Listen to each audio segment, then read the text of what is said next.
ഷമീർ റാവുത്തർ, പോലീസാ. ക്ഷമിക്കണം സാറേ, ആളെ മനസ്സിലായില്ല.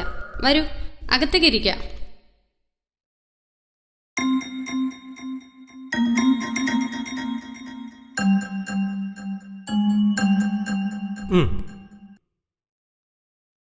നകുലേട്ടൻ ഇവിടെ ഇല്ല. അമ്മയും കൊണ്ട് ആശുപത്രി വരെ പോയിരിക്കുവോ? പേടിക്കണ്ട, ഞാൻ വിജയന്റെ ഫ്രണ്ടാണ്. നിങ്ങളുടെ കുടുംബ വീട്ടിൽ ഞാൻ പോയിരുന്നു. അത് പൂട്ടിയിട്ടിരിക്കുവാണല്ലേ? നിങ്ങളുടെ ബന്ധുവായ സഹദേവനാണ് ഈ അഡ്രസ് തന്നത്. തറവാട്ടിൽ നിന്ന് ഞങ്ങൾ ഇങ്ങോട്ട് പോന്നിട്ട് 5-6 മാസമായി. അമ്മയെ ഞാനിങ്ങ് കൊണ്ടുവന്നു. വിജയേട്ടൻ പോയതോടുകൂടി അമ്മ ഒറ്റയ്ക്കായില്ലേ? വിജയൻ എന്തിനാ ആത്മഹത്യ ചെയ്തേ? വനജയ്ക്ക് എന്തെങ്കിലും പറയാനുണ്ടോ? അത് പിന്നെ വിജയേട്ടന് 40-45 വയസ്സായില്ലേ? കല്യാണവും കഴിഞ്ഞിട്ടില്ല. അത് സാറിനും അറിയാലോ. ഈ അടുത്ത കാലത്തായി ഒരു സ്ത്രീയുമായി വിജയേട്ടനൊരു അടുപ്പമുണ്ടായിരുന്നു. അതൊരു പോക്ക് കേസായിരുന്നു സാറേ. അവളെ കെട്ടാൻ വിജയേട്ടൻ വാശി പിടിച്ചിരുന്നു. ഞങ്ങൾ ആരും സമ്മതിച്ചില്ല, പ്രത്യേകിച്ച് അമ്മ. ചിലപ്പോ അതാവും കാരണം.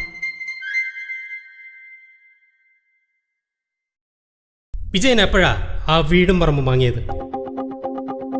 അത് അച്ഛനുള്ള കാലത്തെ കേസിൽ കിടന്ന വസ്തുവാ. കേസ് ജയിച്ചപ്പോ അമ്മ അത് വിജയേട്ടന്റെ പേരിലാക്കി. വീടും പറമ്പും എന്റെ പേരിലും. നകുലേട്ടൻ ഈ വസ്തു വാങ്ങിയപ്പോ ഞങ്ങളിങ്ങ് പോന്നു. ഇവിടെ ആവുമ്പോ വഴി സൗകര്യം ഉണ്ടല്ലോ. വിജയന് ശത്രുക്കൾ ആരെങ്കിലും ഉണ്ടോ? കൊള്ളാം, എന്താ പറയുന്നേ? മദ്യപിച്ചു കഴിഞ്ഞാ വിജയേട്ടൻ ഒരു ചെകുത്താനാ. പിന്നെ ശത്രുക്കൾക്കാണോ പഞ്ഞം?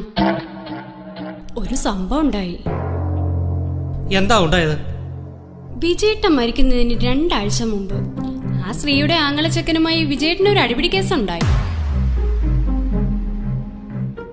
ഒടുവിൽ വിജയേട്ടനെ കൊല്ലുമെന്ന് ഭീഷണിപ്പെടുത്തിയിട്ട് ആ ചെക്കൻ ഇവിടുന്ന് പോയത്. ആ ചെക്കനും ആ ബന്ധത്തിന് ഒട്ടും താല്പര്യം ഉണ്ടായിരുന്നില്ല സാറേ. അപ്പോ വിജയന്റെ മരണം ആത്മഹത്യ തന്നെയാണ് അല്ലേ? ഞാൻ പറഞ്ഞല്ലോ സാറേ, ആ സ്ത്രീയെ കെട്ടാൻ പറ്റാത്തതിന്റെ സങ്കടത്തിലാവും വിജയേട്ടൻ ഈ കടുങ്കൈ ചെയ്തത്.